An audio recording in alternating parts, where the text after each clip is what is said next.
Opinion Indian Aviation Mayday on June 12. A monumental air disaster. June 12 was a surreal day of monumental tragedy for Bharat, the third biggest aviation market in the world.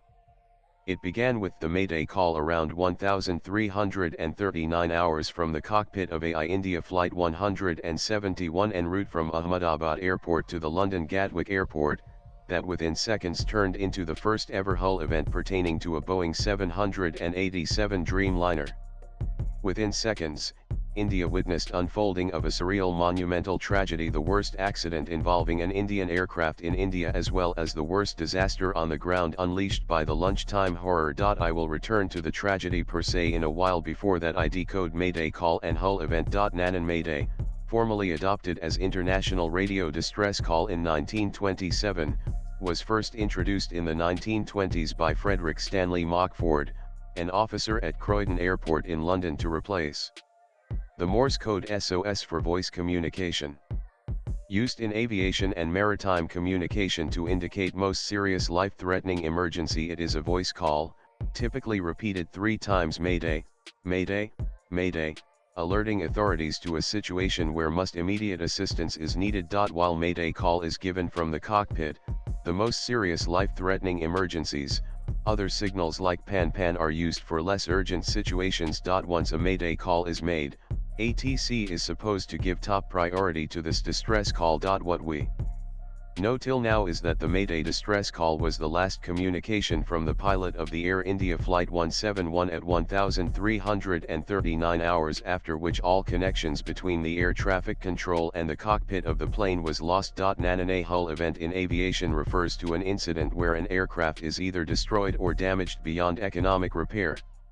This term is often used interchangeably with hull loss and signifies that the cost or feasibility of repairing the aircraft exceeds its value or practicality, leading to its classification as a total loss. What played out after the Mayday call and further communication loss with the cockpit of Flight AI 171, resulted in the first ever hull event for Boeing 787 Dreamliner ever since its inaugural flight operated by All Nippon Airways ANA, flying from Tokyo's Narita International Airport to Hong Kong International Airport commercial operation on October 26, 2011. Nanan, what happened between the Mayday distress call and hull event was a plane crash, a monumental disaster that far exceeded in scale to all previous air disasters in the Indian sky involving an Indian carrier.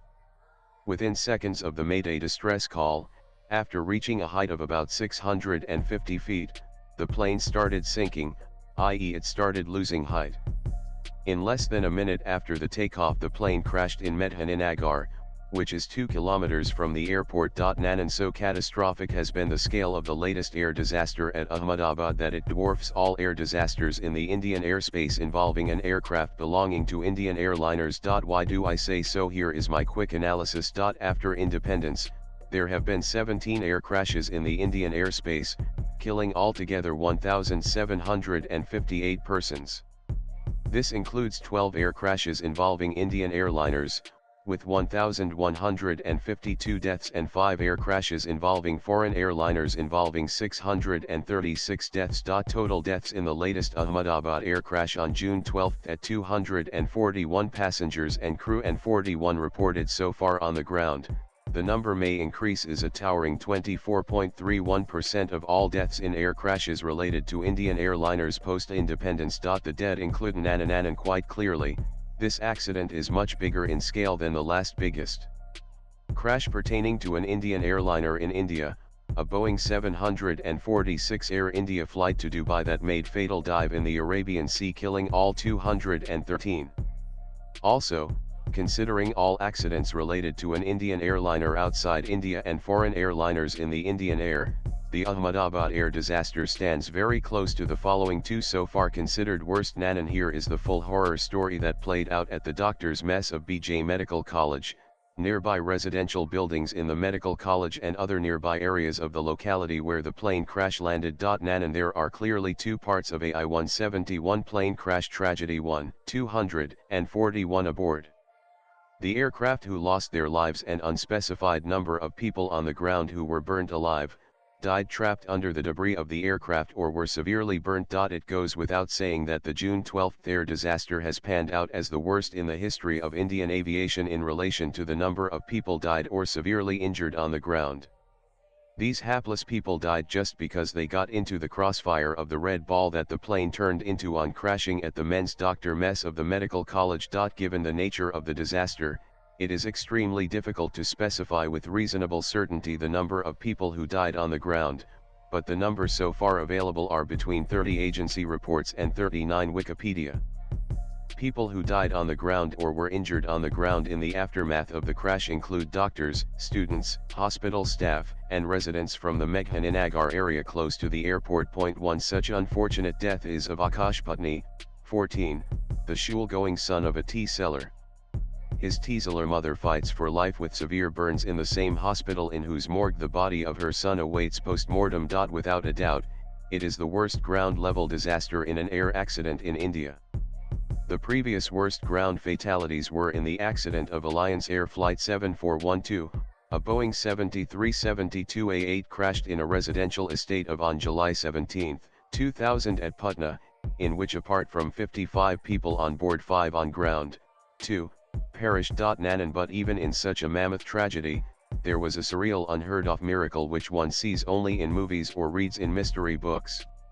It was the miraculous survival of Vishwash Kumar Ramesh, occupant of the seat No. 11A, who walked out unscathed with minor injuries from the debris of the towering inferno in which at least 174 perished, including those on the ground. The seat 11A of the flight, in the emergency exit row, was just in front of the plane's left wing. Nanan. The crashed aircraft, Boeing 7878, considered one of the most advanced passenger aircraft, marked Dreamliner's first fatal crash since debut in 2011. Before Thursday's Ahmedabad crash, the Boeing 7878 Dreamliner aircraft had an immaculate flying record with more than 1,000 planes delivered in around 14 years. Boeing website describes Dreamliners as the best-selling passenger wide-body of all time, which have safely carried more than 1 billion passengers globally. It is also considered faster than any other wide-body aircraft and is known to have a composite structure that supposedly reduces the fuel consumption up to 25%. Boeing 787 Dreamliner is supposed to have a track record of 5 million safe flights and over 30 million flying hours. Even the aircraft that crashed at Ahmedabad, according to flight data site Cirium, had logged more than 41,000 hours of flying time with 8,000 takeoffs and landings. But it all changed on June 12. A plane that was to last 30 years in operations crashed in the 11th year, and with it took the life of 241 on board and an unspecified number of victims on the ground. Nanan. In the normal course, if one were to be among the 242 persons who boarded Air India 171 at Ahmedabad on June 12 en route to Gatwick Airport at London, odds were in favour of reaching the destination on scheduled time safe and secured. Here is the proof of what I say. The plane one would have been flying had a stellar, enviable track record so far. Boeing 787 Dreamliner, an aircraft in service since 2011 with zero fatal crash, with more than 1,100 such aircraft in operation in the world currently and having safely carried more than 875 million passengers over the past decade, according to Boeing. And there is more to it. Ever since Boeing 787 Dreamliner made its debut with Japan's All Nippon Airways, 2,598 planes belonging to its genre have been ordered by more than 80 airlines around the world, with 889 still awaiting delivery.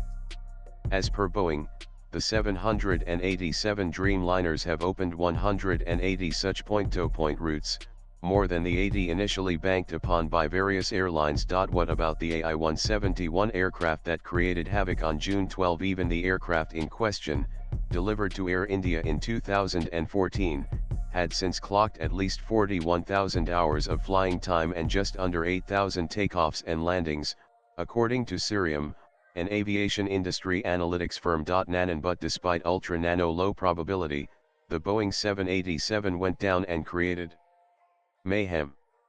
As the investigations into the first fatal accident involving Boeing 787 Dreamliner begin, Jeffrey Kluger, editor-at-large, wrote in the Time magazine on June 13 that investigation is likely to go deeper than just Flight 171, ranging back over the 14 years the 787s have been flying, years that, it turns out, have seen numerous complaints, concerns, and whistleblower reports over the safety of the wide-body jet.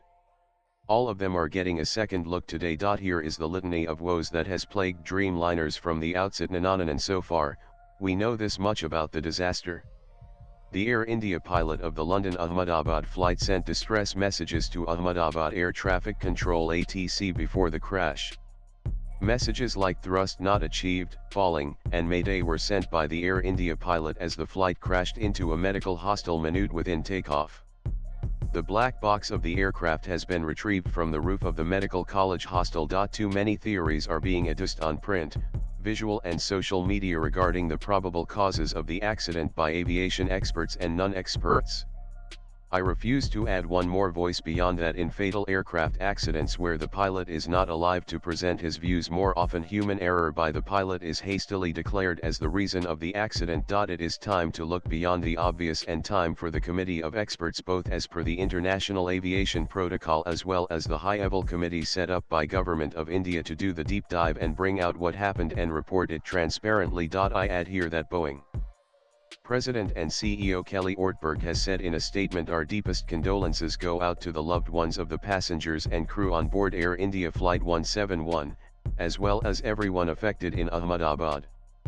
He added further, "I have spoken with Air India Chairman N. Chandrasekaran to offer our full support, and a Boeing team stands ready to support the investigation led by India's Aircraft Accident Investigation Bureau." Indeed, it is time for Boeing to engage transparently and honestly in the investigation, because notwithstanding that June 12 marked the first fatal hull event for a Dreamliner, the aircraft, the litany of woes of this long-haul workhorse has been frequent, and it is time for full, transparent investigation.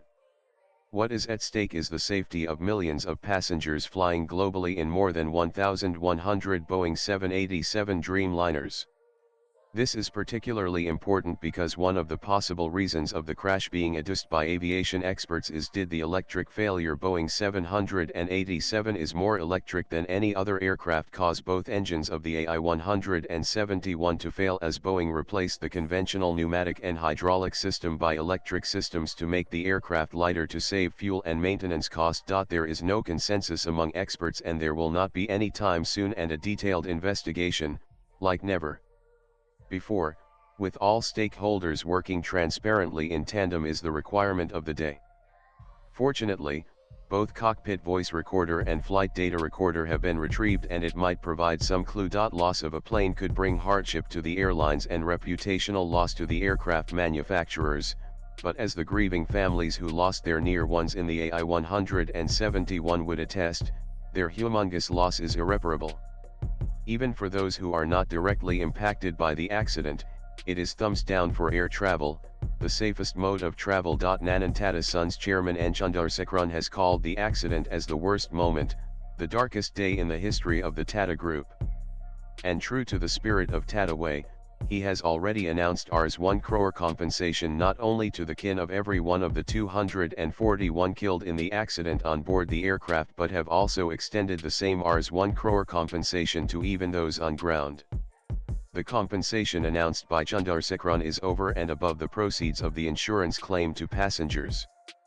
Having seen how Ratan Tata reached every victim and families of those killed in the 2611 Mumbai terror attack, not only the victims in Taj Hotel, I have reasons to believe Tata Group would and should do more. Money does not heal, but it does bring some relief to families left behind. Nanan, also led by Prime Minister and President, the whole nation has been in mourning ever since June 12 in solidarity with the families of those dead in the plane crash as well as the unfortunate victim on the ground. It is not the time for politicking or blame game or coming out with the conspiracy theories, but showing patience and having full faith in the integrity of the investigators. Nanan, India is the world's third largest domestic air passenger market, just behind China and USA. I wish I could tell with certainty that all is all with the sector. The truth is to the contrary. There are many structural issues remaining to be fixed. I wish today that not I, but someone else had written the piece. Infravani faster growth, bigger risk. India must prioritize aviation safety now. On January 30, 2025 for News 18. I urge the insightful readers to read the above piece while I end the current piece with the beginning and the end of the piece dated January 30, 2025. The beginning: India's air travel boom is breathtaking, but lags in safety. Prioritizing safety through stricter oversight, improved training, and infrastructure upgrades is crucial before a major incident occurs. The end: indubitably, air travel in India, like the rest of the world, is much safer than rail or road travel. However, the absence of or fewer critical air accidents in the last 5 years is no guarantee that the next air accident will not occur anytime soon. As air travel in India is growing rapidly, it is time to fasten the seat belt and eliminate all possible safety-related headwinds. Invariably, in most air accidents, survivors are lucky, and mass casualties are the norm. When it comes to air accidents, India has no option but to adopt a zero tolerance for incidents and zero accidents policy. Swipe left for next video. Today I lament that in less than 6 months of writing the above piece, the Ahmedabad disaster played out. And it is the 17th major air accident in India since independence, both relating to Indian and foreign airliners. 17 air accidents since independence are one too many. Infuriatingly, air accidents are rare when compared to rail or road accidents, but most air accidents tell their own. Survivors in plane accidents are exceptions, mass casualty is the rule. It is time for Bharat to fasten the seat belt and make zero air accidents a reality. The author is multidisciplinary thought leader with action bias, India-based international impact consultant, and keen watcher of changing national and international scenarios. He works as President Advisory Services of consulting company Barsil. Views expressed in the above piece are personal and solely those of the author. They do not necessarily reflect News 18's views. Latest blogs.